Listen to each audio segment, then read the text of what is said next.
in Discord. In Pog form. Oh no. Yeah. How's your Saturday going so far, Joe? It's going.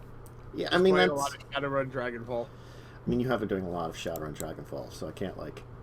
I've been doing a lot of Shadowrun in general, thanks to Epic for last week.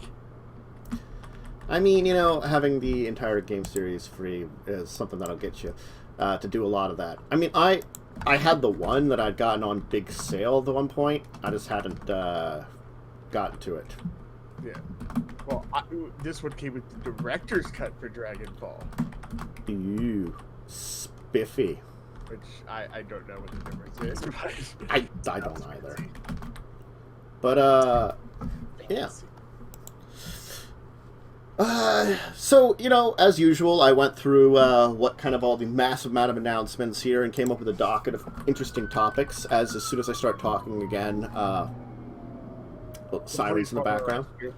That's technically probably... No, that sounds like police. It would be a lot more if it was fire. That's true. We got an interesting docket of topics today. We're going to talk about Zendikar Rising and some other Magic the Gathering announcements. PAX Online is going to be happening actually relatively soon, and we should talk about that a little bit. There's been a couple of D&D announcements, one related to Magic the Gathering and a new book. Buisness Wizard, an RPG we can talk about a little bit. Alice is Missing, another RPG. Both are very kind of interesting. And then we got a couple of board games to finish us up. We've got Horizon Zero Dawn, a video game-based board game. We're getting a bunch of those lately. That's on pre-order. Last Second Quest by Wizkids, a very, like, you know, fantasy adventurous sort of board game. And Furnace, which is satisfies my inner bits of engineering, which isn't huge, but there's a little bit there.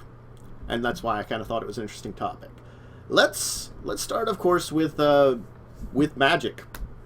So, the big thing that occurred over, I think it would have been like Tuesday or Wednesday, is Magic effectively announced not only stuff about Zendikar Rising, because they hadn't really said a lot about that. They threw out their entire schedule coming up, because Zendikar Rising was the last big Magic set that they had told people they were going to have. So, we'll talk about Zendikar Rising in a second, but I kind of wanted to hit up... well, let me start with that. Actually, that's probably a good idea. We'll start with that, and then we'll go into like all the other announcements and what those mean. So, Zendikar Rising, we know their mechanics. More double-faced cards. All the double-faced cards have lands on the other side. This is kind of interesting. Double-faced cards belong to us. Well... It's interesting to hear that one of the designers of Magic apparently likes double-faced cards, because the fact is, on a Magic card, they have to have the same back permanently, and I didn't even realize it until someone mentioned that it exists. There's a pen stroke back there, like a mistake. Mm. You know, over towards the bottom. If you like look at one of the cards, you can like see it. I have Magic. I don't have any cards handy. I have them nearby. But I think they're all in sleeves and stuff, so I'd have to pull it out. Come here, Planar Portal. It's hard to see, but down here under the Deckmasters, there's this little thing that I thought was always part of the Deckmasters logo, and then I realized it's a pen stroke over the word Deckmaster.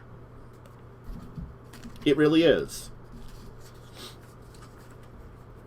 I didn't know that's what that was. Again, I thought it was always part of it, just the nature of it, you know? But when someone says that to you, you're like, oh!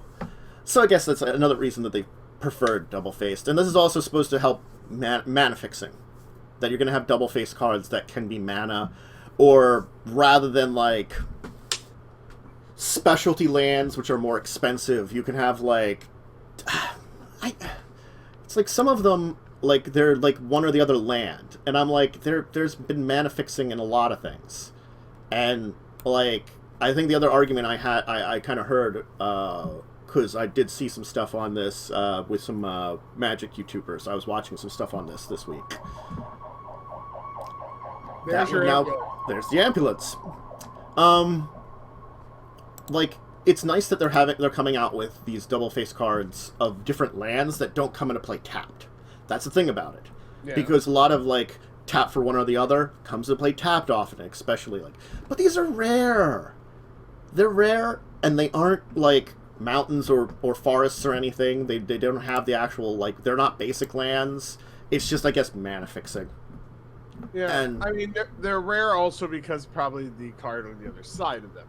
no, these are the double lands Oh, okay. that they don't come into play tapped. You either put them in, like, here's one, like the Cragway Pathway is either that or the Timber Crown Pathway. It's a red or green. Oh yeah, I get you. Yeah. That is interesting. Yeah. And it makes it easier to multicolor, and it makes it easier to avoid having, like, mana shorting on a game. But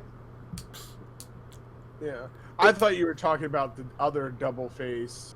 yes, where they're either a card or a land. Yeah, which I'm not even sure how you will play with these, if they just be visible or what's going on, or Well, if it they tells have you to. also in the bottom corner Mhm. what the other side is. I know, so if you sleeve it, you can at least see what the other side does for the land. Right. The ones that's got the lands. Well, on the land side, oh yeah, it just tells you the name. Yeah, it just says an elemental and the casting cost. Like the Tangled Florahedron. Yeah. Yeah. So you'd when you sleeve them, you'd probably sleeve them with the creature. Okay. That again assumes you're going to be sleeving them. Yeah.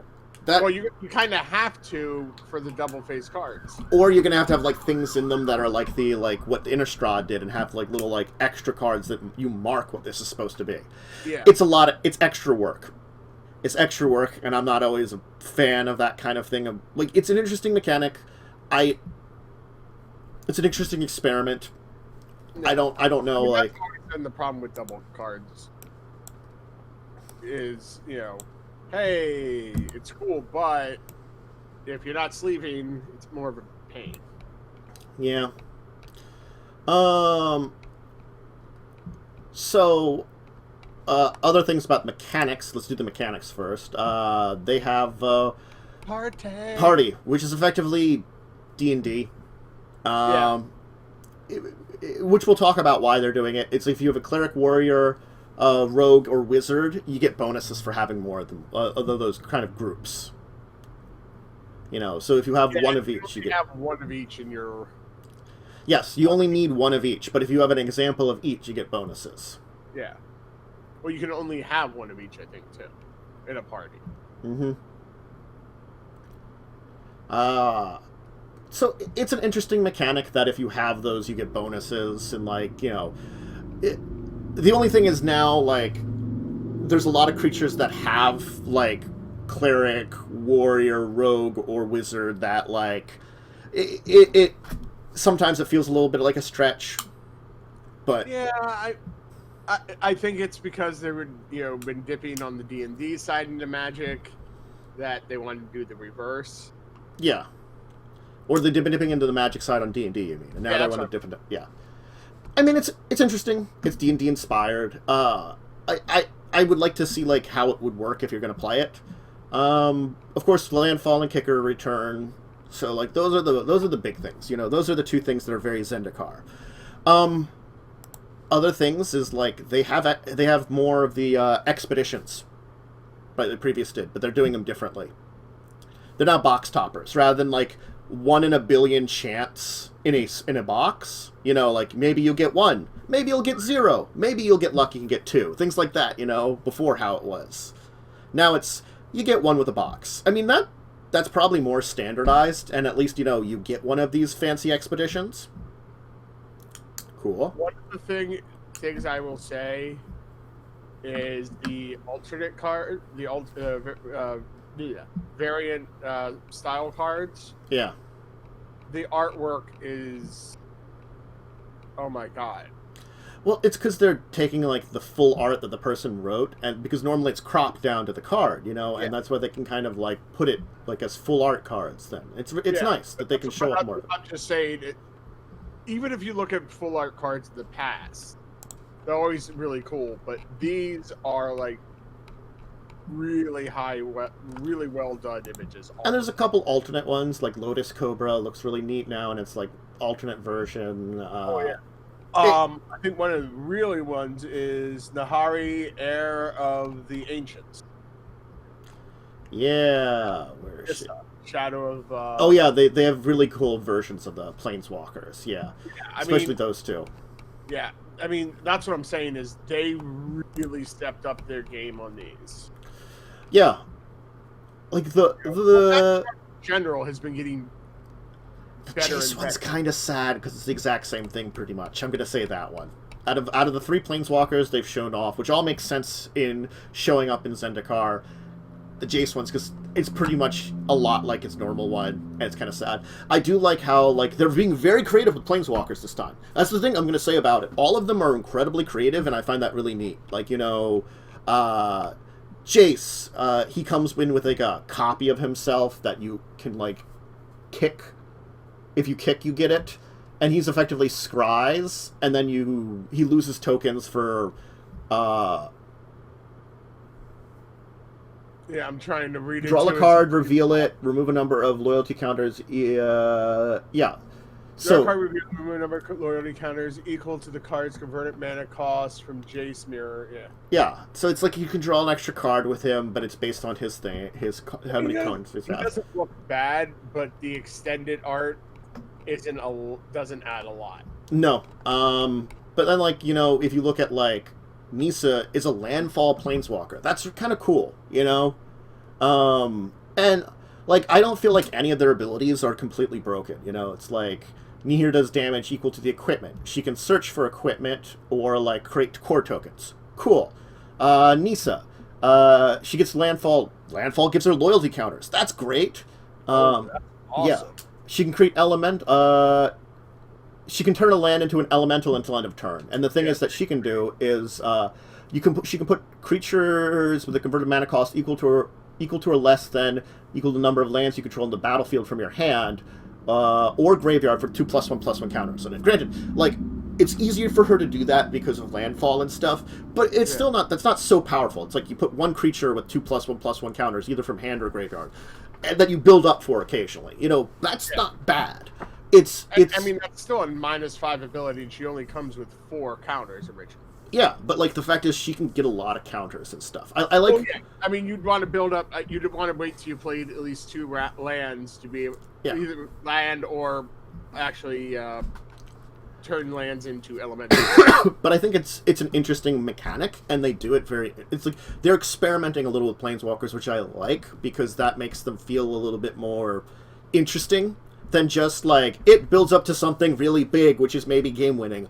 I don't feel like any of their abilities in and of themselves are gonna win the game, but will give you a high tactical advantage. I feel like that's what it is, and I think that's a little better for planeswalkers to balance out their power. Oh God! What? I was just reading Omnath, Locus of Creation. Yeah. Oh my God! The thing is, you have to be able to play 3 lands to get its maximum effect. Right, but it's just red, green, white, blue. When it comes in the battlefield, you draw a card. Landfall. Whenever a land enters the battlefield under your control, gain 4 life. If this is the first time the ability is resolved this turn. If it's the second, add a red, green, white, and blue. If it's the third, it deals 4 damage to each opponent and each planeswalker you don't control. Yeah. Granted, it's difficult to play 3 lands in one turn. Not impossible, but difficult. Yeah. But so even just playing a land and gaining 4 life. Yes, that's a very good, for a 4 mana creature, for 4 different color mana creature, I'm not going to argue against that because that's hard to pull off, Oh yeah, no, I understand that, but it's just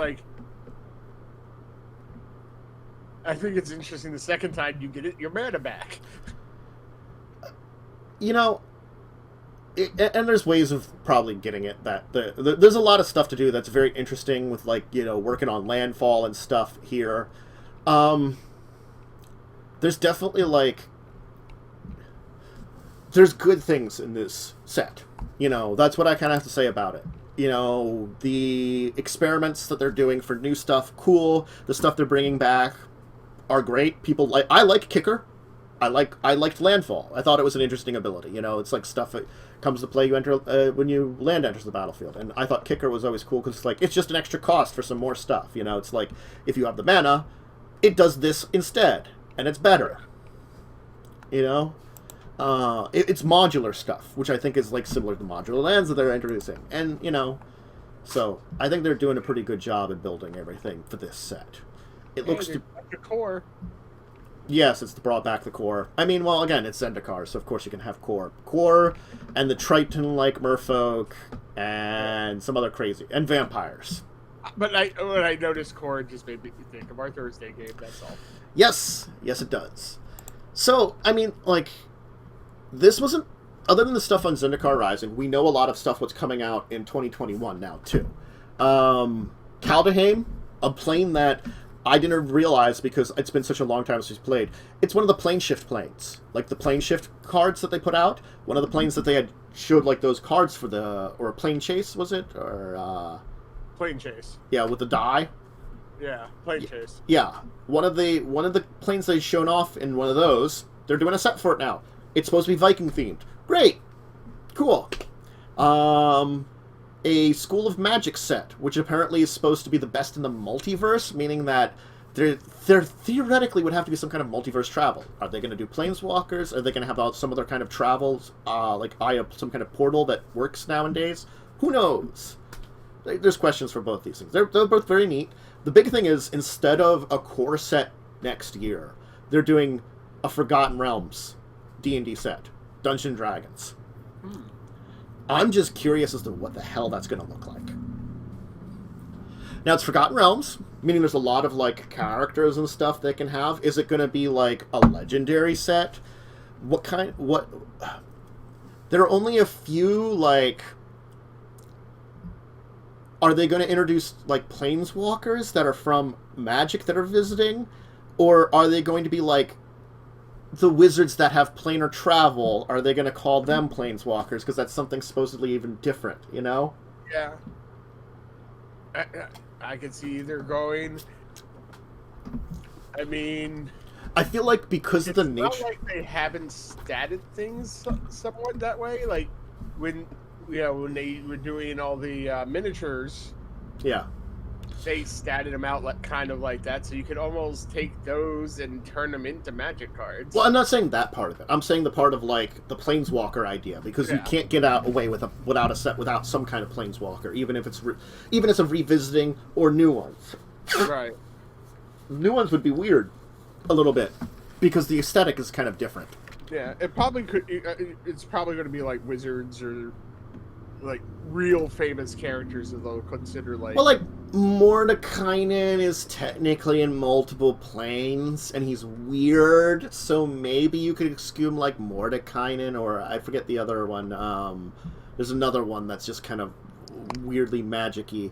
So I mean, they could theoretically go for those guys. Maybe it'd be strange, but not. Or they may label them as like important characters as planeswalkers just to, for the type, but it could just be like legendary hero.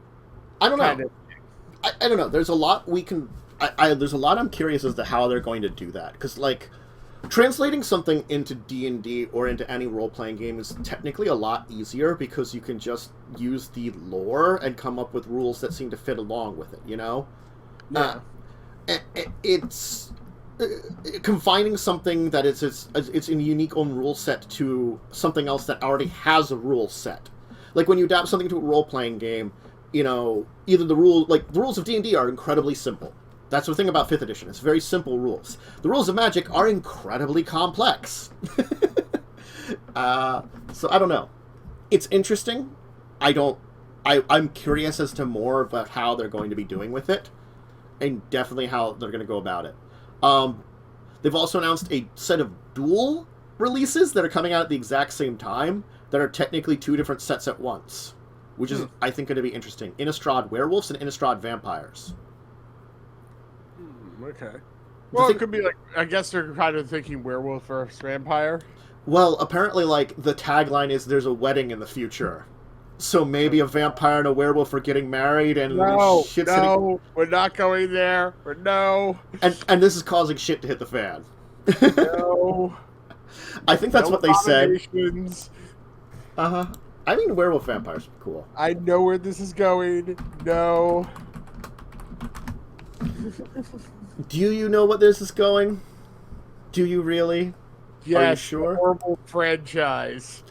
I mean, I don't think it's quite going that direction, though, technically. That ripped off werewolf and vampire. Yeah, I don't think it's quite going that direction, but yes, I know that, like, Oh, nightmares. Nightmares. Well, it's the Innistrad one is There Will Be a Wedding is the only thing they say for it. They don't really say anything related necessarily to the werewolf one, but it's paired with werewolves, and they're both coming out this is the end of next year. You know, this is the fourth top. Yeah, the end of the year one. Like Zendikar Rising is the one that's coming out this end of year, fourth quarter. Other things is another secret layer that, like, okay, the Godzilla one, it was weird, but they took cards from Ikoria, Lair of the Beast, which were giant monsters, you know? Yeah. So, giant monsters and giant monsters kind of fit together, you know? So I could kind of pass them off as, like, fancy reskins, you know, whatever. They're doing a secret lair for the Walking Dead TV show. Oh, God. What's next? How will that work? Is it going to be, like live pictures rather than, you know, like, art? Will it be gory? Because it's not, like, good-looking, you know? I don't know. Zombies! Wee! The only other thing I wanted to talk about was that they're doing a Time Spiral Remastered that most of the remasters we've heard about have only been online. They're actually printing this one. Oh, nice. Yeah. So it's technically going to be a set that includes all of the Time Spiral block, like popular reprints from that one. So cool. They're doing, like, some of those remastered ones. I would have liked to have had a reprint of some of those earlier ones that were remastered, and I wouldn't mind if they do more like of things like this, because again, like, maybe it'll control the secondary market a little bit. Cough, cough. Drop some goddamn prices. Anyway, so they Magic announced a lot of interesting things. I'm sure we'll talk about more of it in the future. So, you know. Hi, Captain. The other thing I just want to mention for now is they've announced the new big book for Magic, the big expansion book of rules, Tasha's Cauldron of Everything. Yes. Which, again, like, I didn't know a lot about Tasha. I didn't even know Tasha was a man or a woman until now. What? I knew about her hideous laughter. I know. Well, it's the entire thing of, like, Tasha's a woman. That's good to know. Well, you know? Tasha sounds like a woman's name. I'm sure, but the fact is, with, like, D&D, it could go anyway. Yeah. Like, you know, you've got Big B, Mordekainen, Tasha. They all have spells named after them. It's like, well, that's neat. You've got spells named after you. So yeah, expanded spell subclasses, which it will include the Artificer. So we'll have an official Artificer. Well, we have the official Artificer in the Eberron book. Oh yeah, I wonder if this will be any different then.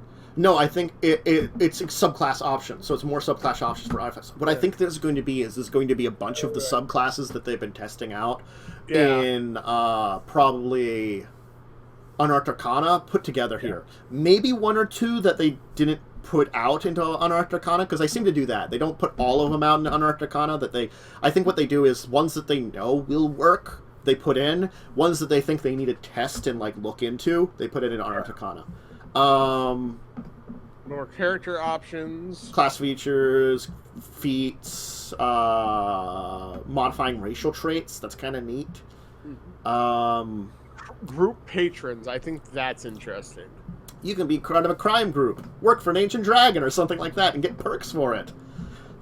Man, you see, man, we're part of the Thieves Guild. Man, or as I made one in one of my Why games. are they gangsters? Well, From the 1930s. I was thinking because I made an elven mafia, I was gonna do it. Mafia, man, you see, man. I'm gonna be doing some magic now. Okay, Bugsy. Not gonna mess with the elves, you see. Tree fall over there is gonna shank you one. Well, the Dwarven Mafia is going to chop them down. The Dwarven Mafia doesn't exist. The Dwarvens have their own version of a criminal organization. It's totally not a mafia. It's probably more of like a Yakuza because the dwarves have their own honor system. You know, so I feel like they're a bit closer to that. You know, axe off their own pinky finger. Fuck! No knives for there. Gnomish Mafia is just gnomes.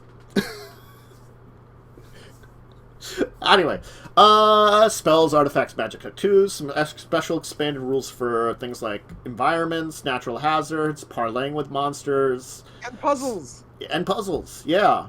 Puzzles is a really nice thing that I think they never help with, and you always want to use them, and it's so hard to use goddamn puzzles in the game. If they give some really good puzzle rules, I will be so happy. So would I. Because I tried to do some of that too in our Sunday game. Yeah, Grinding Gears. And it's just especially like in the first part when you guys were before you left to yeah, when we were like Farron's laboratory in our own home realm. Yeah, I remember you were trying to do some puzzles there. And I'm sorry, it's like that's the thing puzzles are difficult. Puzzles are difficult because you have to implement in a way that makes them still puzzling, but doesn't like make it that people can make it difficult. They're not too hard either. Like riddles, meh. You're using actual people's riddles, you know, and like making up your own riddles is hard. Just stealing riddles is the best way I think you do that. I've tried to make up riddles and they're not easy. So I would like to see more of that. That's not coming out till mid-November, so we will be able to see those puzzle rules then. It's a little ways off, a couple months, but you know I'm glad that they're putting it out. It looks like it's cool that they got a new book here, throwing out a bunch of interesting things.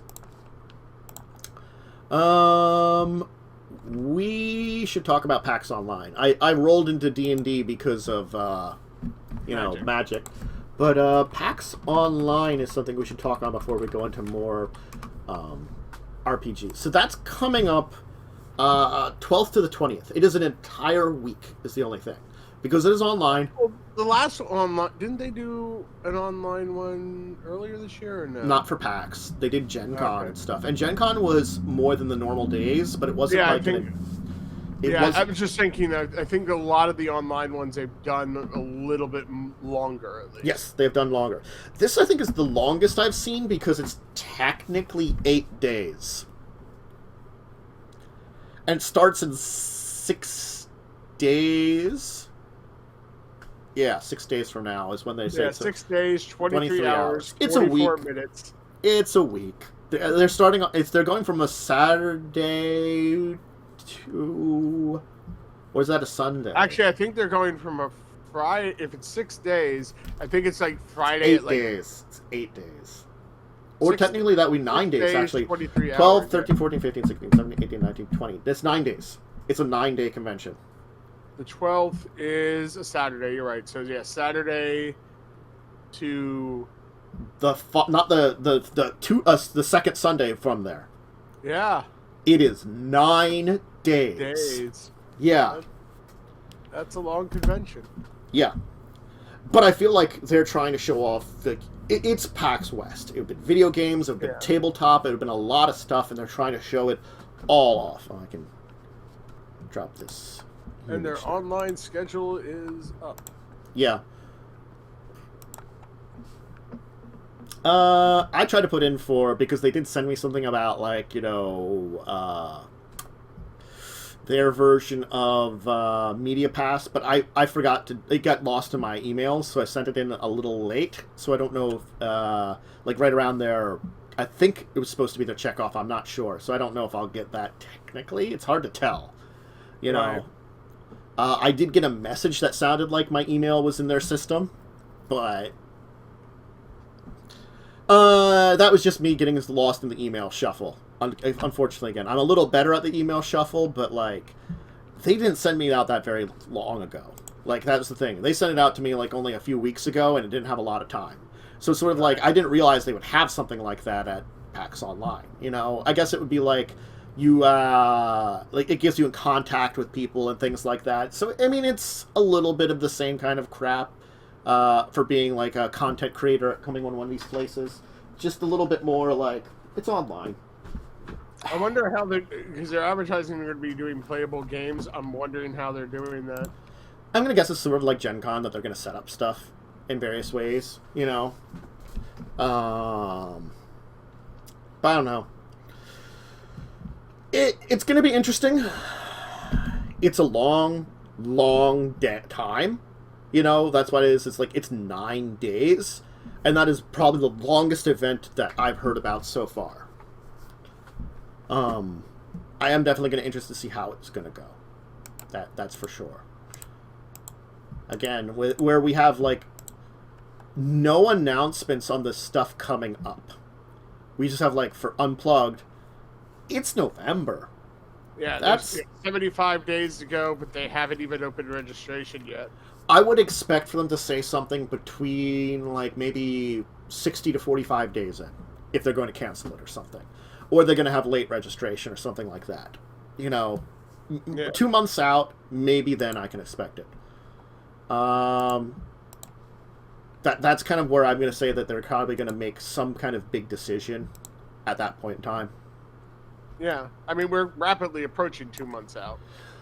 We are. And that's the thing, is it kind of makes it hard to be like, well, we're coming up on that. What the hell does this mean? Yeah, it just says registration opens soon. Yeah. I would hope that they would have some kind of announcements about Unplugged. I mean, maybe they're going to wait until after this is done.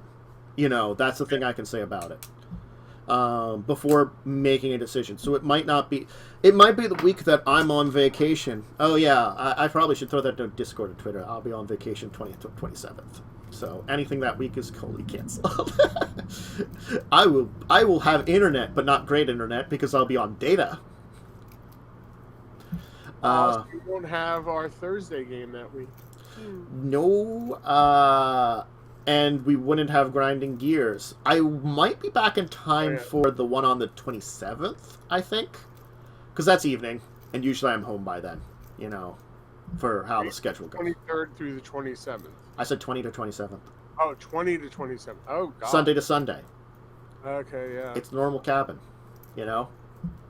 So I'm going to be missing the 20th, which, you know, that's going to be a week off, which I forgot to, like... I've forgotten because my brain schedule has been all fried to talk about that until now, because it's goddamn, like, 2 weeks off. And I'm like, well, fuck, it's 2 weeks off. I probably should be talking about this stuff. But brain fried schedule, because time is a non-existent thing. I have a weekly schedule, but one week is not different from the next week. Existence is a meaningless amount of, like, wasting time. Sorry, brain broke down there for a second. Sorry, no, existence good, brain bad.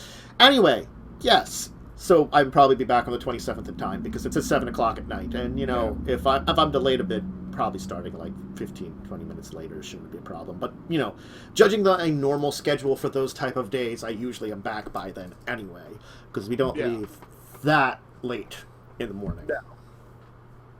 So, but back to PAX Online. Yeah, I'll try to keep an eye out on what's going on there as best I can. Any kind of announcements or stuff. I don't know how much tabletop stuff they're going to be, because it's based on PAX West, which is, like PAX East, a mixture of video games and, like, both big name, indie, and then some tabletop stuff all thrown in together, and they're in a mixture. Yeah, you'd have to look through the schedule. It's like, I could go to, I got this year Media Pass to PAX East because they do have a decent tabletop area. It's just not a lot. Like, PAX East tabletop, unless I'm making, like if I'm wandering around trying to talk to people directly, I can take care of that in a day, probably. Try to have, like, ad hoc meetings unless you make some scheduled meetings. You know, it wasn't that big of an area. It's like maybe like it was like 20 booths, which is not small, mind you, but it is certainly not like the 100 at PAX Unplugged. Yeah. The only thing is, if PAX East happens next year, we can actually meet on Funny One in person. Yes. Unfortunately, the Orcish Librarian has moved. I think he's going to be down in Washington now. And Liz was very nice to meet. Liz the Bard, she's up there. And also, there was someone else. And I wanted to meet with Delric, because he's up there. But he was busy doing some stuff, too. But there's a bunch of people. And the event's really nice. Yeah, you can meet Jinx. She's a nice girl, if she goes again. I also never been to Boston. Boston was nice. I didn't get to see a lot of it. Because I was there kind of more on my own, I didn't plan for any kind of, like, vacation time, though, either. You know? Maybe if, you know, it does happen and I get a couple other people to drive up with me, I wouldn't be so against making, like, an extra day or two to be like, hey, let's check out some of Boston and some of their stuff there and hang around. Anyway. But PAX Online, we'll keep an eye on out, I said. It's happening next Saturday, it'll start, so we'll probably have the show around when it's beginning. And, you know, during that week interim, I'll try to, you know, keep an eye on things and what's going on and maybe check out a few things. It's probably... I mean, I was bad with Gen Con Online because it's like... When I'm not at home, I can dedicate myself to these conventions. When I'm at home, I get distracted by lots of family stuff and being, like, relaxing at home, so I don't think of things sometimes. It's part of my melancholy laziness. Shall we move on, though? Yes. That didn't pop up. Why didn't that pop up? Give me a second here. I was going to talk about Buisness Wizards. Buisness Wizards. They're wizards of business.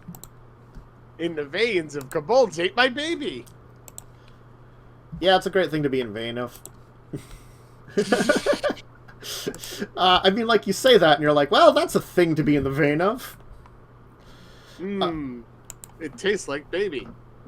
Yeah, so this is Polymorph Games, who did Kobolds Eat My Business. It's basically about wizards in a business, you know? You're a bizard. A business wizard. You're all business all the time. Solve your daily problems with magic and sorcery than a good old-fashioned... you solve your daily problems with magic sorcery rather than a good old-fashioned work ethic.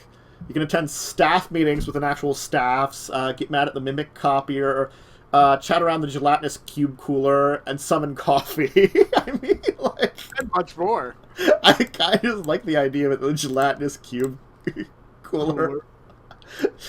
Or a mimic copy machine. Yeah. Copier, this day I shall have vengeance against you. I wouldn't try to copy your buttocks on the mimic copy machine. Though. No, it would get stuck. And I don't think gelatinous cube is... I think, you know, gelatinous cube's not very, like, drinkable, so, like, why is it in a cooler? No. The cooler is made out of a gelatinous cube. I guess it keeps... You're putting the items in the cube and then pulling them out. I guess it keeps them preserved, question mark? I don't know. I like... No one's going to steal your lunch from the gelatinous cube. That's true. But you have to worry about it digesting it. I do like that the picture has, like, a pager on the... it's like a suit. Like a wizard robe suit, and it's got the pager at the side, too, on a rope. It's such a weird but perfect aesthetic. Oh, God, I missed it. You've been playing it... Like a Game Boy or something. Game Boy, yeah. And the cat familiar has, like, a headset on. Oh, my God, it's so great. I just... This is very silly, and the idea of Buisness Wizards alone sold it to me, you know? Wizards. I have no idea how hell it would play. It might not even be great. It might not be. Might be. Who knows? It's going to play silly as hell. Yes, it will play silly as hell. I mean, when you're saying that it's in the veins of a game called Kobolds Ate My Baby. Yeah, I've heard of Kobolds Ate My Baby. I've never tried it. I heard too. I'm just saying that should tell you right there that it's going to be a little interesting. Let's see. They also have such as the Excellence, Tardigrades of Middle School. They got a lot of interesting games. Yeah. That's the way to say it. And they got a bunch of upcoming ones too. Yeah, no. Man. Sisters, Good Dogs, Nancy Druid. I mean, some of them are board games too that they got here too, but yes. These are all RPG titles I'm looking at. Other upcoming RPG titles. Yeah. Nancy Druid. Yeah. That's very silly. It's like your nature investigations. Raccoons. Raccoons. You weren't supposed to steal those things. There's a raccoon stealing something from her pouch. Yeah, I know. Jeez. No, it's funny because I didn't even notice that, and I'm just like, raccoons. They're just nature's thieves. I mean, a little bit of. They don't have a lot on Nancy Druids. I clicked on it. It doesn't show up like Buisness Wizard. They even wear masks. Come on. I mean, sure. They have little burglar masks in their fur. But Buisness Wizards is very neat. Coming soon. Yes. If you like a good silly game, well, like a game with a silly flavor, I definitely recommend it. I mean, like I liked or Crash Panda. That game was fun and it was so goddamn silly. Where you're goddamn like raccoons driving a car. Yeah. And for some reason, people don't bat an eye at that. They got hands. They got hands. But we have another RPG we can talk a little bit about after Buisness Wizards. Alice is missing. So this is another interesting one because it's technically a silent role-playing game. What you're supposed to do is during the game, players use their phones to send text messages to each other as they unearth clues about what happened to Alice. So it's a text message-based game. Didn't we talk about one like this not too long ago? We might have talked about this one if it was on Kickstarter or something. Yeah, I think we did. Yeah, I think we did mention it because I remember you talking about a text-based one. Yeah, and it might have been a different one too. You know, Yeah, sometimes it's hard to remember all the RPGs we've talked about because we talk about a lot of RPGs. Yeah. So it can kind of brain blend together a little bit. This is done by... What company is this here? This is the Renegade Game Studios. So they do a lot of good... some decent smaller RPGs. It's supposed to run over a single session of 2 to 3 hours. There's no formal game master. One player explains the rules and facilitates the rules. First 45 minutes, players create their characters, their relationship with Alice, their ties to each other. The next 90 minutes will follow characters' text message conversations as they color Alex's fate. I'm wondering if if you can replay it. I'm just curious about that from the nature of how it sounds. Or if it's a kind of one-and-done RPG kind of thing. A lot like single-session RPGs aren't a bad thing. I mean, I like Fiasco. You have to play Fiasco with the right group of people, though. That's god-awful for sure. I've played Fiasco a couple of times, and out of all the times I've played it, only one do I feel was a really good game. You know, a really good one. I think it might be a one-and-done because I'm looking at the character record. They have all of it downloadable. Mm-hmm. And you can pick from 1, 2, 3, 4, 5 characters. 1 of 5 locations. It's 72 cards, a rule book. Well, it says 72 cards. Yeah. It might be replayable. I'm not sure. Yeah, like, because maybe there's a certain number of cards you use in a game, and the cards kind of, like, determine... Sort of like with Clue. You know, Clue, it's pretty much the same game every time. It's just like you've got 3 cards in an envelope to tell you what the result is. With a 72-card deck, even if you're drawing on, let's say, like, 12 of those, there's still will be a completely different thing each time in a way, you know. And I'm curious. I would like to see the basic rules for it, you know, just to see. Well, I have it. Where? They have the here. I'll put it in. I will put it in our chat. Yeah. Here's the website. You can download the game guide. Oh. Okay. Like, I don't think it's everything. Oh, that's... But like the game guide, Alice is missing cards. Oh, yeah, they...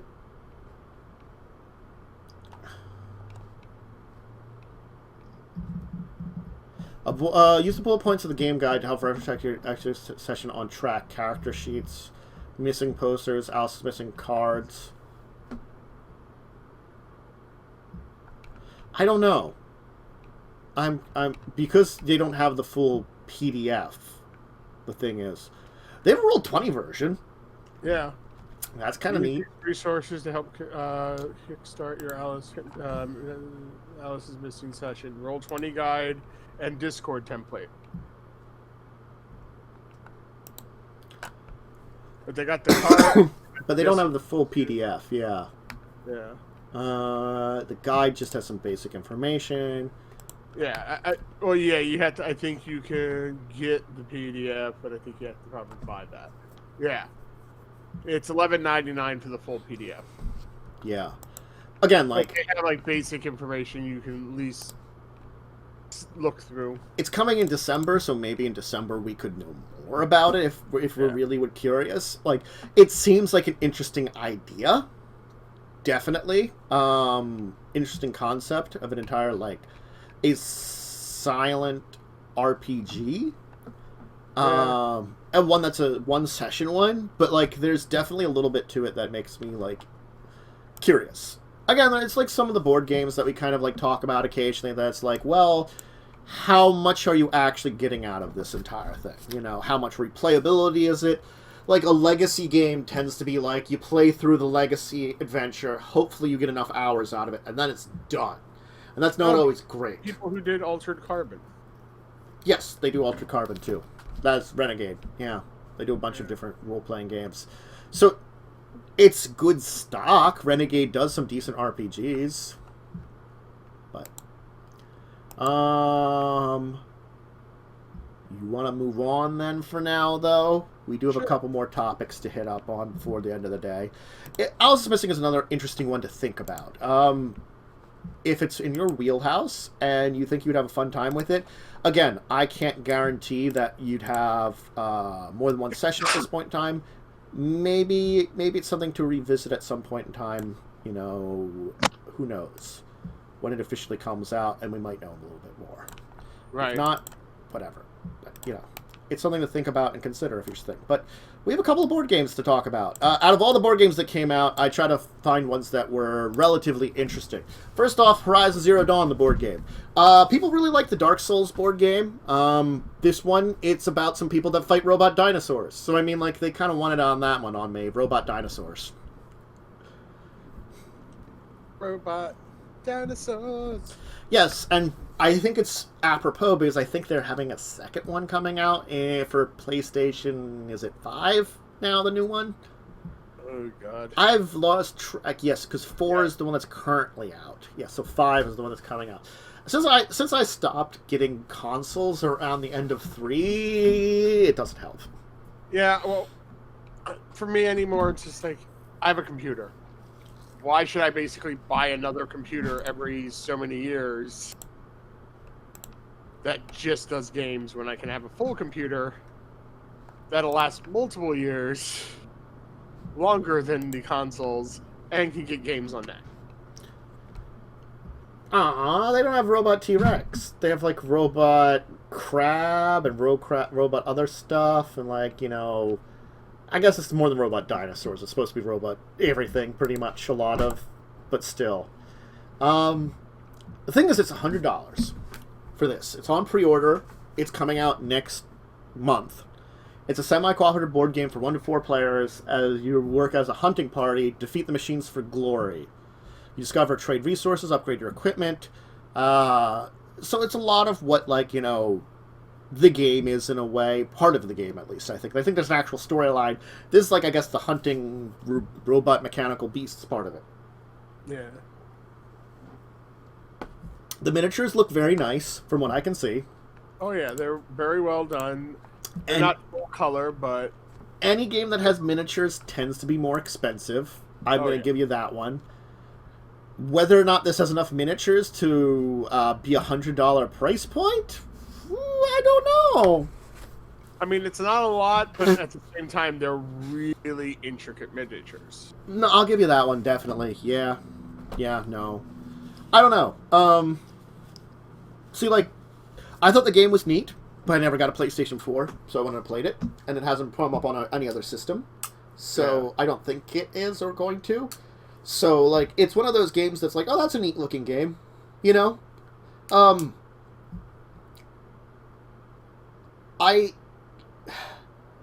someone that, like, hasn't and probably won't really have a chance to play it, more than likely, at least not for a long time, I don't know if it's in my wheelhouse. You know, like, if I take away the licensing part of this and just sell it to me as a non-licensed product, it looks neat, but there's plenty of expensive miniature-based games that look neat that I certainly will not buy.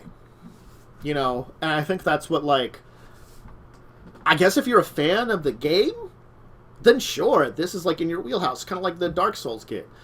Yeah. And these are the same people that I think do the Dark Souls game. It looks like, yeah, they do the Dark Souls board game. These are the same people that do it. And people, I guess I said, people have talked about how they, you know, generally speaking, enjoyed that. I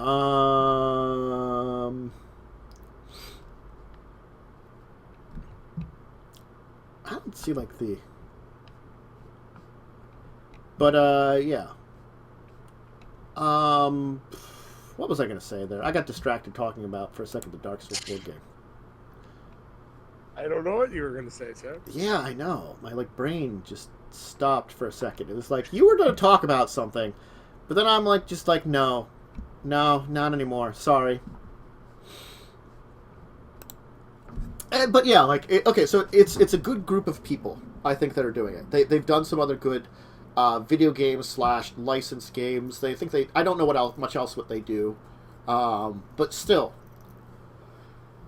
Again, fans of the game, probably in your wheelhouse, especially if you like board games. For someone like myself, I don't know if just looking at it right now sells it to me. How about you? It's not exactly my wheelhouse either. So yeah, I think it's hitting up, and it's a very interesting board game on its own. But interesting doesn't sell it to you necessarily is the problem, you know? And I think that's where it's kind of hitting. So I think it's like that weird thing of, like, I wanted to talk about it because it is a video game series that people have enjoyed. And it's been up there. Kind of, and, like, because it is the people that, like, did Dark Souls, it kind of came to mind as something to discuss. But it hits at this moment that I don't know if the game, as they display it, is enough of a sell. I don't know. It doesn't feel that way. Because I don't think they have, like, rules available. I think that's something that always helps me sell in a game or not, is when they have rules available. And they don't here. They don't. So yeah. You might be able to find the rule book somewhere eventually. I don't know if yet. Because it isn't officially out yet. And they don't have it on their website, so I don't know. I think we should just move on, though. Agreed. To Last Second Quest. I don't recall talking about this one before. Though again, like, I've been a little brain fried lately, so if anybody can correct me that we, like, talked about either this or something similar before, please go ahead in the comments below. Oh, jeez, that's so bad that I did that image there for the browser image. Oh, God. I was trying to crop things so badly. Oh, what did I just click on? That's not what I wanted to click on, or was it? I don't know anymore. It all blends together in a mess of... so Last Second Quest is done by Wizkids. It's released... it's now available. Came out at the end of August. There you go. It's supposed to take 20 minutes to play. Ages 14 plus, 2 to 5 players. You can download these rules. The entire idea is your archetypal adventurers, standard fantasy group, on a gridded board representing your backpack, starting with a shared pile of items. Each round of a quest is revealed with a unique set of required and forbidden items, and you only have seconds to fill your storage for as many of the unrequired items you can, while avoiding the forbidden ones. Once everyone is done, you take turns defending your choices, then score based on how you present. It's a social game. There's 15 different classes that have different drawbacks and stuff, and rules set to them.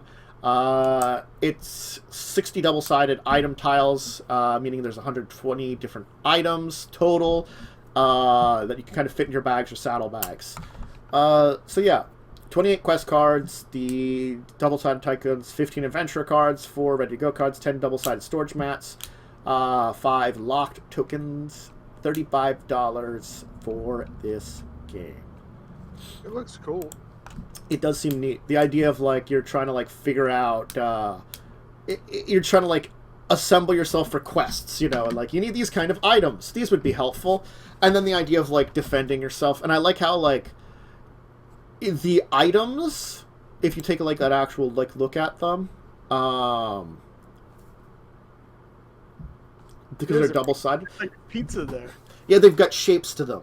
So they take up a number of, like, tiles. So it's texturous a little bit, too. Yeah. So there's a lot of, like, interest to this entire thing. God, I like there's a cat that you can put in your bag, and it's got a shape for the cat. You're like, yes, I shall fit my cat in here. That might be useful if you're a wizard. And, like, when you grab a tile, you can also use either side of it, too. So, like, you can grab one looking at the one side, then look at the other and be like, oh, this is better. Yeah. I can't use this one, but I could use that one. Mm-hmm. But yeah, it is kind of Tetris-y, too. That's interesting. Okay, so, like... Depending on your class, depends on, like, what items you grab. And the thing is that it is a little bit of a free-for-all game. And free-for-all games I kind of place in this kind of, like, you gotta test them out to see how if you really like them. Because effectively everybody's grabbing from the pile quickly and efficiently at the same time, and you can only pick up one item at a time.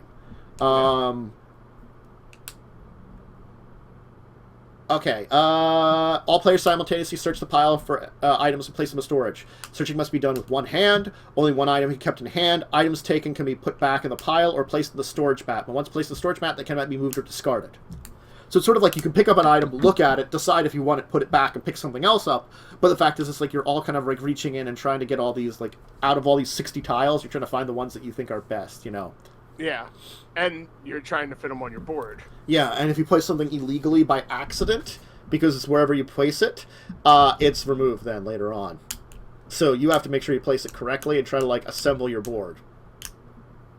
Right. So there's some challenges to the entire thing. And so it's neat. It's neat. It's interesting. Yeah. Okay, I got the...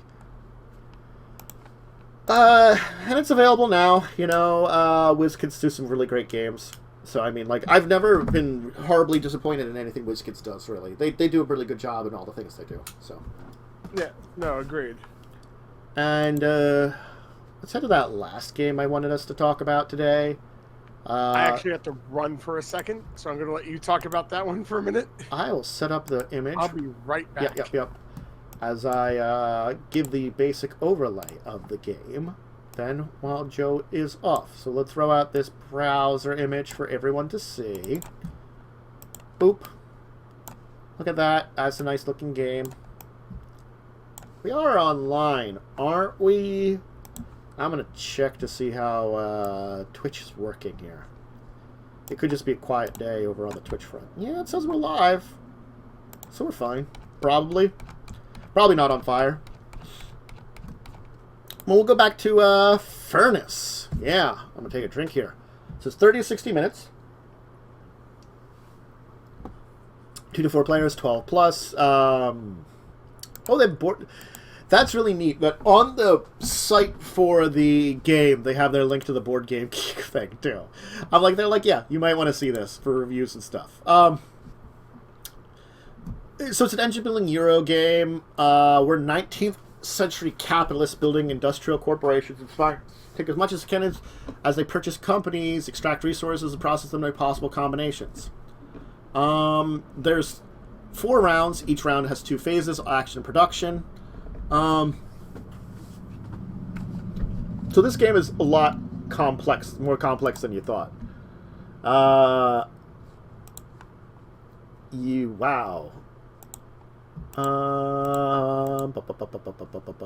Going through it. It's got a lot of interesting, like, art to it, too.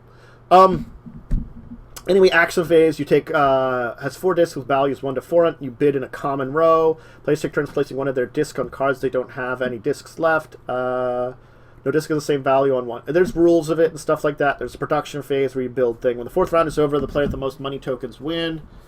It's kind of like capitalist production, building something in an interesting way. I don't think they've got any downloads right now. They do.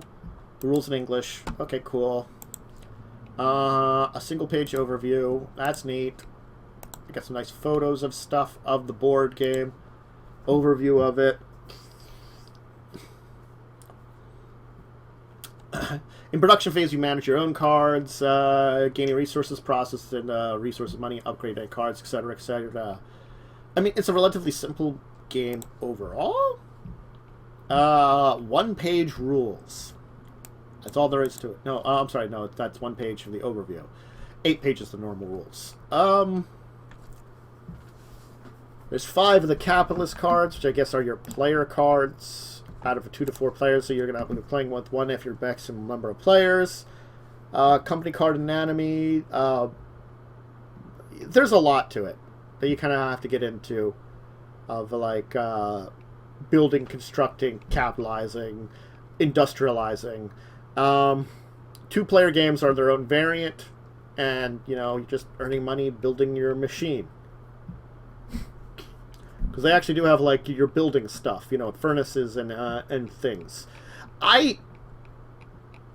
From the basics I read about it, I thought it was going to be a lot more actually engineering, and it seems to be much more capitalism, like industrialistic, which is not a problem, but it's. Hi, welcome back. You're still... Yes. There. I was saying that when I'm diving deeper into the game, it's a lot different, more different than I thought it was from the basic information that I got about it.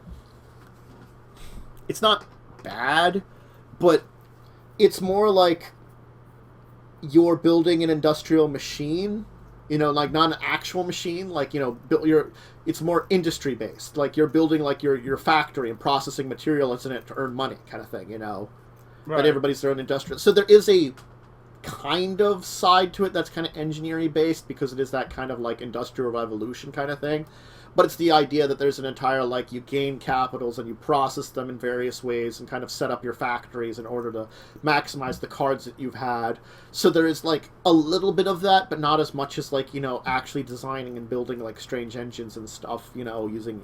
Because they call it an engine-building game, and I just... Right. I think it's an engine of change, or maybe it's not a literal engine. I don't know. I think... knocked at my door. Sorry. Yeah. I feel like there is a little bit of, like, a physical engine to it, but not a lot. Okay. And now he's off. Someone knocking at his door, too. So yeah. I think, though... I don't really have much else to say about it. You know, talking about it more, not a bad thing, but I think we should move on to deeper discussion, or which we don't have, our regular segments and stuff. So I'm going to turn that off. I'm going to get rid of that. We're just going to move away from Furnace for now, and let's talk about some other stuff here, as much as I would enjoy that. And welcome back again, good sir. U.S. Census. You got people living here? They're actually asking about our neighbors, which I'm like, I don't know them. Are you sure you don't know them and you can't help us at all? I'm like, we just moved here a few months ago. I've not met that family at all. Yup. I was saying I was moving on from... hi, Lightning, you've missed a lot of stuff. I was moving on from Furnace because it was... it's interesting. It's interesting, but, like, all the basics... Again, like... Because sometimes for some of these topics, I can't dive as deep into it. I kind of have to go in by, like, how it looks and some of the basic information I can find out about it. Like, summaries of stuff. And the bits of summary about it, it's not that it was deceitful, it's just that it didn't go into the depths of what it was exactly. So, you keep pushing Carbon 2185. I tell you, if you want to be on sometime and talk about Carbon 2185, I'm not going to stop you. If you want to just be on the show, let us know. Yeah, You've been on it before, man. Join. And then you can totally talk about Carbon 2185. We'll give you your platform. Yeah, read about it and then come out and be on the platform. It'll be fine. Anyway, let's move on to our regular segments then. As you know, Lightning prepares for his epic spiel at some point in time. I think I was saying we don't have a deeper discussion because again, I didn't look into Kickstarter because when I have 2 weeks of stuff, I usually don't look into Kickstarter. I did. Hey, I cool. have one that I want to briefly talk about, and one that I just want to mention. That sounds great. So, the brief talk about is the Churn campaign setting for 5e. Ooh. Link. There we go. It sounds really interesting. It almost sounds kind of like the Goblinization is Shadowrun. It said with this, basically, D&D world magically entered, well, one of the worlds entered the other one. Okay. Like, people, like, fell out of the sky into the ocean, things merged, people merged into walls. But They pulled... Go ahead. They pulled a little bit of a Shadowrun, but rather than, like, Magic Reawakening, it was, like, two planes... Colliding, yeah. No, yeah. That's... I've seen that in stuff before, but I don't think I've seen it in a role-playing game before, or if I have, I don't remember. Yeah, they call it a weaving. Every kind of man-made object, from architecture to machine... Okay, so it's... Earth went into the D&D universe.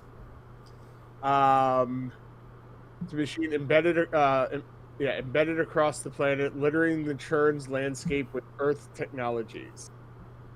So were the people from Earth. Bodies fell from the sky, materialized in solid objects, and most commonly dropped into the ocean miles away from any hope of rescue. A few managed to traverse the weaving safely, but were left with no choice but to find their place in the strange new world. So basically, Earth stuff merged into the D&D universe. It just seems interesting. They are $22,000 goal. They're at 898 out of it. They have 31 backers, 33 days to go. Okay, so they're pretty new along the way. Yeah, really new. They have over 130 pages, with more included upon Kickstarter's completion. Over 45 new magic items, modern armors and armors, 7 new feats, unique pantheon of that incorporates the Fey Courts. New magic subsystem that revolves around special minerals. Magical disruption via ley lines. And recorded major events for the last 2,100 years leading up to and after the weaving. Factions, empires, each of their own history, goals, enemies, and beliefs. Traditionally, I think of all the work is done, usually a lot of things are doing it for the full printing. Because it's like, even if you come up with like the full basic, there might be also some layouting and stuff too, if the basic systems are done. And also more art and stuff too. Like for this one, the money might be to recruit. How much was it? The goal? 22,000. And right now it's all digital. Yeah. It does seem like it's to finish the book because they're saying it seems like artwork is not done. Like artwork probably is one of the big things. Yeah. Probably also, it's 130 pages. It says more included upon the Kickstarter's completion. So I'm thinking that they're writing more material for it too. I mean, again, like it's that thing of like we can say like art can cost a lot, and they're like, you know, depending on how much art you want to put in it, and a lot of the things and like how you want to lay out the pages, especially because one of the stretch goals is a hardcover copy. I assume they want to build it in such a way that it is built for the possibility of hitting that stretch goal. And that's what their plan is, you know. So that's, again, another reason that you want to have something very high quality in the way that you put it together, and that can be costly because it's more than just the pictures, which are very good art, but, like, the layout of each page is, in a way, its own art sometimes, too. If you look at some of the RPG pages, there's a specific art to it almost, too, you know? Yeah, but, I mean, yeah, if they get their stretch goal of 34K, there's the hardcover book printing, which would be nice. 40K, they have battle maps and Roll20 tokens. 45, one-shot adventures. And 50K, a DM screen. Neat. I mean, it looks neat. That's definitely one that, like, actually probably more than a couple of things kind of interests me. So, you know, I'll keep an eye on it. Maybe that's one to back because it looks kind of like it. For $25. Yeah, $25. You get the digital book, and I could basically play Shadowrun without people hating me. I mean, again, like, for Shadowrun, I keep saying, like, if I'm going to run it, I'm probably just going to, like, make slight changes to a pre-made adventure to make it my own, but just use that because it's... Then I don't have to worry about a lot of the crap. Yeah, and then, I mean, the hard part with Shadowrun, actually doing it is if someone wants to be a decker. Shadowcliff. Like, for, like, Lightning's questions, the pricing is... It's hard sometimes to say, like, how the pricing breaks down. Like, some people break down the pricing, and, like, depending on the quality of what they're trying to go for, depends on the price a lot of times, too. And like, a percentage goes to a lot of different people, too. You know, like... The artwork that they show on here is very a nice style. Yeah. It's a very good style. But, like, again, like... because they do not break down how they are doing things, it's kind of hard to tell though sometimes. But though there are definitely like some of the companies that will put a breakdown on how they to explain why the things are at the price they are, because you know, Kickstarters, like a lot of those very cheap RPGs, the only problem with them is they're nice that you get them out, but they're usually not a lot of pages, and they tend to be looking on the price you paid for them too. But then again, the PDFs aren't a lot either. So, I'm assuming, yeah, because it's like a $25 PDF, they're publishing something like a Pathfinder book. Actually, it says risk and challenges. Risks are minimal. The biggest challenge is finding the right artist to create images in order to bring Churn to life. So that's probably what their goal really is to pay for the art that they want. Mm-hmm. And if they're putting something on every page, that's like 130 pieces. That'll cost you a lot, especially for really good pieces of art. That could be anywhere from like that can be like per piece of art, it can be up to like 100 depending on the artist you go for, from 50 to 100. So I can see the price getting up there. But anyway, the one you wanted to shout out then too. Oh yeah, the other one I wanted to shout out just looks interesting. Is Tomorrow Dies Today. Looks like an interesting game. You're a supervillain trying to take over the world. Ah, okay. It has three game modes. It has a solo mode, solo cooperative mode, team versus team mode, or a co-op, competitive co-op hybrid. Mm-hmm. They're at 12,667 out of a total of 15,000, so they're almost at goal. They only have 26 days. They have 26 days still left to go, so they have plenty of time to raise their money. Yeah. It seemed like an interesting type of board game. Yeah, it does indeed. Neat. All right. And as I said, I didn't really dive into any Kickstarters because normally, like, when I'm doing 2 weeks or more worth of work, I just tend to step away from the Kickstarter since I don't want to like, delay too much if we're running low on time. So, why don't we move into our week in tabletop? I think that's where we are in the docket for now. Yes, we. It's technically been 2 weeks. So, we did 2 sessions of Grinding Gears or just one? Yeah, no, we did 2. Mm-hmm. We did 2 Grinding Gears. You guys have the last 2 sessions have been pretty much exploring the original planet you started on. Yes. You went back to the compound, got some medical stuff from there that you want to give to the irradiated planet. It sucks to be them. We feel slightly bad for them. We're like, well, we feel awful for you. The entire, radioactive technology that they're willing to help you with. So, I mean, it seems like Lightning's planning their murder, but that's okay. And then you guys went back to Fedor's gear ship, where you have found that you can actually cut through some of the anti-magic.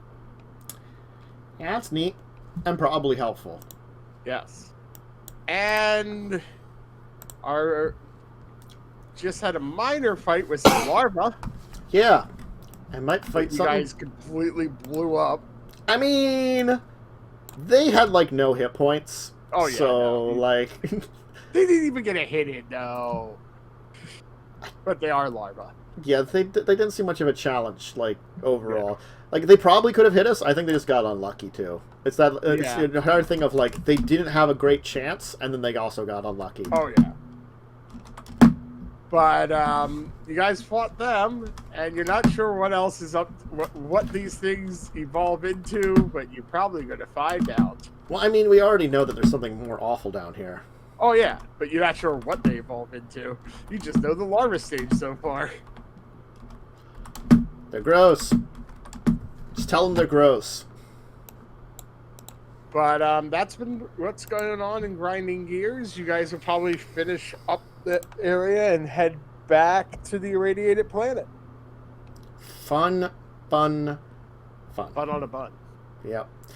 And I ended up with a session, only one session of Legacies and Records. I had the 1 week that we missed a couple of things because of various things. But we had both of them this week.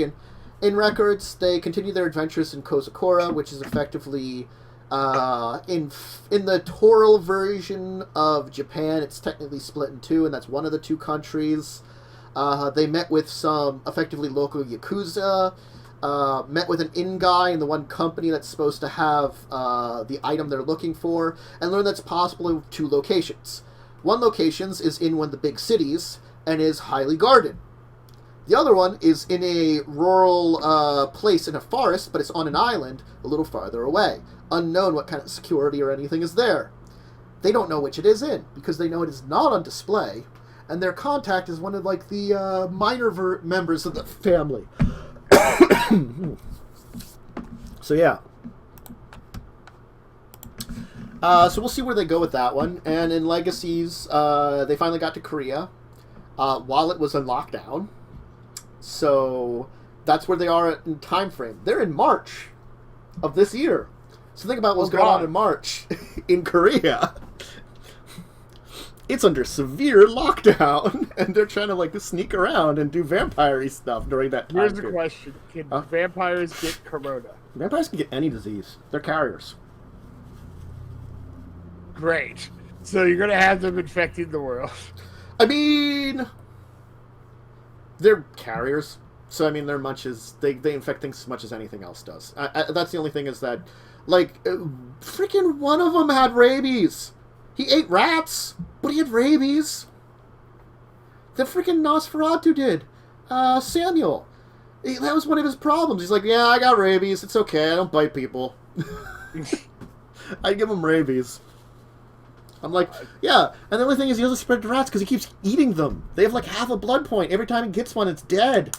Yeah, well, that's good. You don't want a bunch of rabid rats. I mean, you probably don't want anything eating it afterwards, too, because then it might be like rabies in the corpse.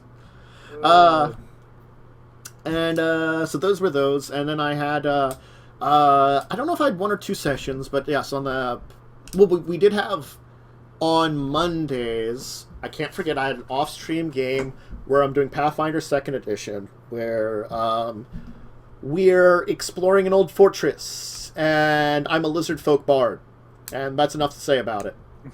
I enjoy being... Unfortunately, I had to back out of that game. Yeah, I know. It's your scheduling. It's your scheduling, and that happens. So that was a fun one. That's Pathfinder 2nd Edition. We also had Star Trek Offline. Yes, we did. Offline Star Trek, which might be a sign that we will eventually do online Star Trek at some point in time. Yes. It's been fun. Did we... Was the previous week the one where we hit the guy with the... ship, yes. Yeah, that your character remote piloted a ship into a Romulan that has a... neural parasite in it. Yeah. It went flying. It didn't die. We had to go finish it off, and it was not a pleasant thing. Spun the shuttle. You hovered and spun a shuttle into place. It was hilarious. And it whacked him twice. The first time, he was just like, ugh. And the second time, wah! Well, it's probably like the way it was turning, like only one part, like the way it was turning, only like like a small part of it was, so it probably wasn't, because I was trying to hit him with it, so it was probably like on an axis that wasn't its perfect axis, so it was like, the first part was like, boom, it was like, what the hell? And all of a sudden, whack, just distracting you. And then, yeah, we explored we found a Klingon dying of super parasites and explored a station full of super parasites, and now we've come up with a plan to explore another place, where we're going to disguise as the Romulans that we ended up either killing or capturing. Yes. Yep. And we're going to go in. It's like, we're totally neuroparasites. Well, greetings, brothers. That there is a bunch of Romulans on the planet, 1 Klingon and 1 Trill. So we're like, well, Romulans make the most sense to disguise ourselves as. Very much so. Very much so. Yep. Mm-hmm. Highly agree. So, infiltration mission! Yeah, that's going to go interestingly. So that's going to be this week. And then there was, yes, exploring in Karen Crown, exploring Harrowstone, the haunted prison. They had such great things as, like, a poltergeist beating the shit out of them. I mean, they just got the crap beat out of them by a poltergeist. And then this time, they got into an encounter with one of the ghostly prisoners, and it did not go well. Mostly the Piper, yes. Mostly because the rolls that they had were just so bad. Like, it wasn't like just near misses. It was just so many just really, really bad rolls. Like, like I would have felt a lot worse because it was skeletons, and skeletons have a pretty decent AC. And if they had, like, been missing a lot of the skeletons by, like, just a little bit, but they were, like, rolling, like, 5s and stuff. Oh, yeah, and the evil furnace that they never actually fought because they sort of detected it beforehand and then just ran away. Aw, you don't want to step inside an evil furnace? No, apparently. Apparently I just don't like evil furnaces, and I feel bad for that poor evil furnace. I just wanted to be friends with them. And melt their faces off. Well, I mean, like, it would have effectively spit out what were scorching rays at it constantly for a while and murder it. But, until they would possibly defeat it. And it was a furnace. But yeah, the encounter with the Piper, it just apparently sucked. Because, the rolls were so against them. It was a hell of a thing. I mean, it was hilarious because the only one person detected the furnace. No one else saw it. And the entire thing is the furnace resets and doesn't come back for a day. So it was kind of reset, and then the one person saw it and just kept disrupting undead it. Like, it was just pew, pew, pew, pew, pew, pew, pew. And it never moved. And it's like, everybody's like, so what happened? It was hilarious. Yeah, there was some good things in that session. And then some, like, awful things. And then we had Children of Wrath for I think 2 sessions. Did we have the 2 sessions, or did we miss a week for that one too? Because we had Mads got lucky. Yes, Mads got lucky, and then And then we left the elf place and are heading. We found a abandoned dwarf. Yep. City. Yeah, So, abandoned dwarf settlement more than anything. It wasn't really big. And then there was let's expand a little real quick. 2 weeks ago, Mads decided to try to jump off the elf the couple hundred feet fly. And Maxwell decided, I'm going to cast a spell on her to make her feel better. It was hideous laughter. So she was like, she's effectively like standing up, ready to jump down. He casts hideous laughter. She just kind of trips and falls. And I'm like, well, you can make that dex check that you keep using to see if you can fly, with disadvantage because you're plummeting, not in position how you would to fly, and laughing. It's great. This is wonderful. Good luck. All the way down, climbs back up the tree, gets impaled on some defenses. Yeah, I mean, like, booby trap tree, because they don't want that thing. And the fall damage, yeah. And then so she decided to go drinking, got drunk, hit on some people. Drunk. Yeah, hit on some people. There was a bunch of hitting on people, and, like, she ended up getting carried off by some people that she hit on. So she, it's that entire thing of, like, hey, you want to go back someplace? And they're like, sure. But she's, like, drunk and not fighting them as they, like, waylay her. It's like... Yeah. And then, apparently Max, blocked Kazarin. Because poor Kazarin couldn't get out of it. Because he wanted to go after and find Carrie, which we weren't able to do till the morning anyway. Mm-hmm. And Carrie got lucky with 3 elf ladies. Yep. And has been offered, if she comes back, to be part of a harem. Apparently. She likes that idea. She's like... She got a cute little Kavu puppy. Yep, she got like a young Kavu. And then this week, we finally left the elf place and had traveled into the mountains to go towards Wintress's homeland. Yeah, I mean, it's been an adventure going that. But you have to go through the Ironclaw mountains, which unfortunately the Ironclaw mountains have the Ironclaw orcs, which you learn you found a dwarf there that's watching over the ruins of an old settlement, who's effectively saying, like, yeah, hey, they moved probably somewhere beneath the mines that they were going in. So they moved underground, and they've left him and some other defenses in the way to watch the entrance.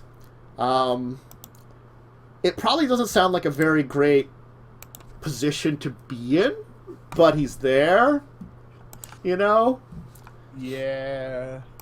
Sort of like, you're assigned to this awful position because you probably suck for some reason. Maybe we'll let you back in if you prove your worth. It's like, it's something to piss someone in higher up than him off. Probably did something relatively awful and got himself in trouble, got himself there, but whatever. But you learn that apparently the Ironclaw orcs have overcome their ancient curse and are possibly in danger again. Even though they haven't been in a position to be in a danger in a long time just because of, population. But who knows, they might be able to rebuild that now. And they apparently slaved all the other goblins. Yes. And apparently dark vision causes racism.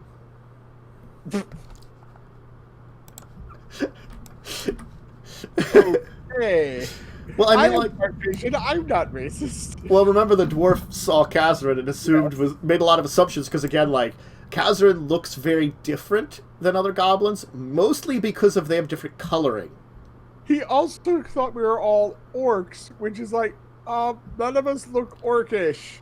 I mean, he probably hasn't seen a friendly face in for, like, ever. I know. It's just kind of like, dude, you're holding the neck of a human. That was a core. Well, cores are still human. They're Nope. a type of human, aren't they? Nope. They're their own race. Oh. Yeah. Well, they're human-looking. They are humanoid. They are probably like similar how like elves are humanoids, but elves are not humans. Yeah. It'd be a similar comparison. But they're not the size of an orc. Technically, orcs are a little larger, actually. Like I said, they're not the size of an orc. Core are not the size of an orc. Probably not. Nope. And none of us look like orcs. I mean, I think he saw the goblin and made an assumption. Yes. You know. It's just funny. It's like, not orcs. I mean, you were able to convince him that, or you weren't working for orcs. Yes. I mean, it was easy to convince him that you're not orcs. Like, well, yeah, I guess you aren't orcs. But you're working for them! Yeah. You have a goblin with him. We got him to calm down. He offered us a place to sleep for the night. I mean, you could have looked like an orc and just freaked him out and made him really aggressive to you, too. I was not going to do that. Mm-hmm. Besides, the only orc you've ever met is, like, the shriveled up one, anyway. Yeah, so I wouldn't really be able to make a convincing-looking orc. I could look like a mummified orc, which would be really weird, and you'd be like, a dead orc! Yeah, that'd be worse? Man, Jesus, you're freaking out with an undead orc? But yeah, so he's letting you stay with him and then leave, apparently. He's not particularly friendly. He's, like, more like, whatever, I don't want you dying kind of friendly. Yeah, it's like, yeah, I'll give you a place to lay your head tonight, but then get the hell out. Yeah, you know, it's like he's and friendly if you enough. anyone, warn the others. Yeah, it's like, you know, just if you leave the place because we don't have a chance to, warn some people, you know? Yeah. There's dangers deep in here.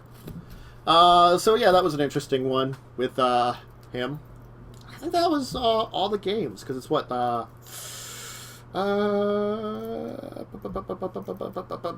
is Grinding Gears, Pathfinder 2nd Edition, the 2 games on Tuesday, Star Trek, Pathfinder 1st Edition, Children of Wrath. Yeah, that's all of them.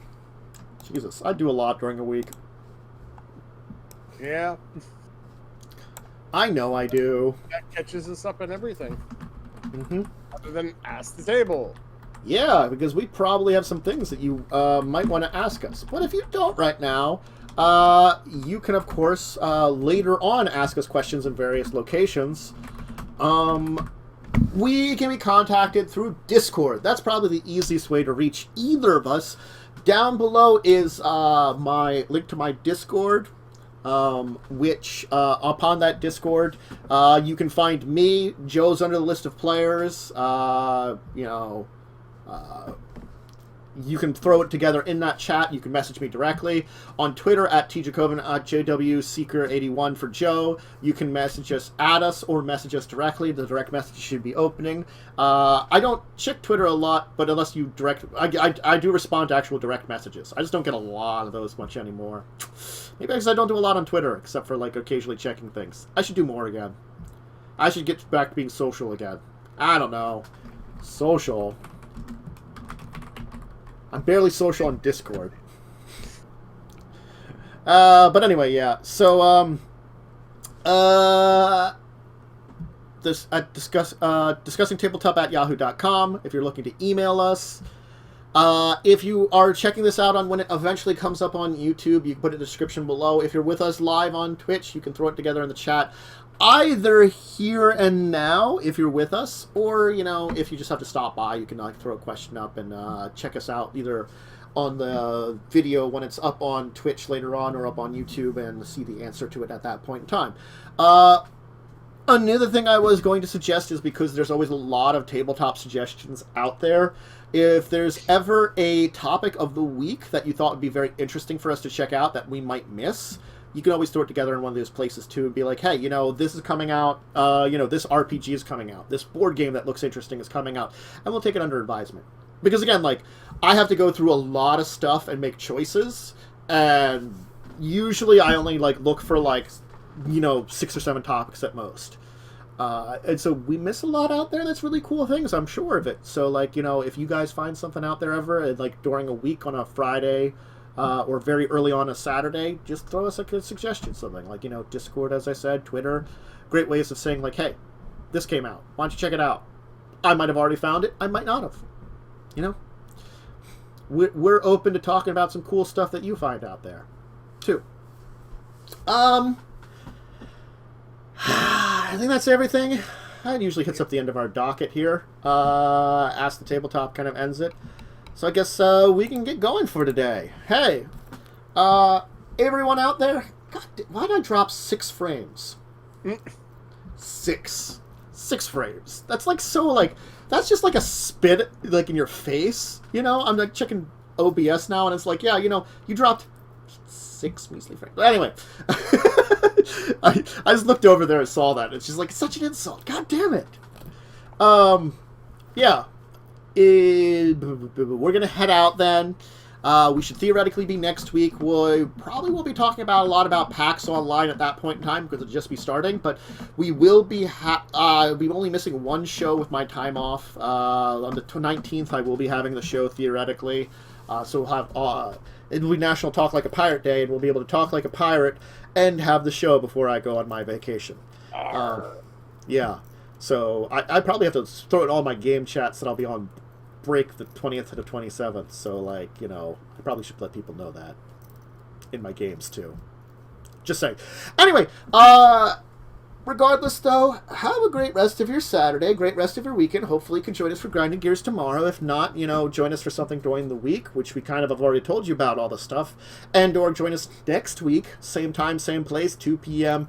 EST, every Saturday, unless something weird comes up with a bunch of us, and, you know, we can't, either of us, and, you know, we can't get replacement or something. Sometimes we have guests. We haven't had one on like a year, but this has been a hell of a year. You know? Maybe I'll start trying to have some guests on again. I keep saying that. But... Yes. Anyway, you got anything else to end us on, Joe? Nope. All right. Everyone tomorrow for some Grinding Gears. Yeah. And stay safe, stay healthy, stay blah, blah, blah, blah. Stay safe, stay healthy, stay sane. As I'll try to do those things. Apparently I can't. Never, apparently. And we'll, you know, next time, enjoy stuff, brain, work. Farewell, everyone. I'm going to stop this.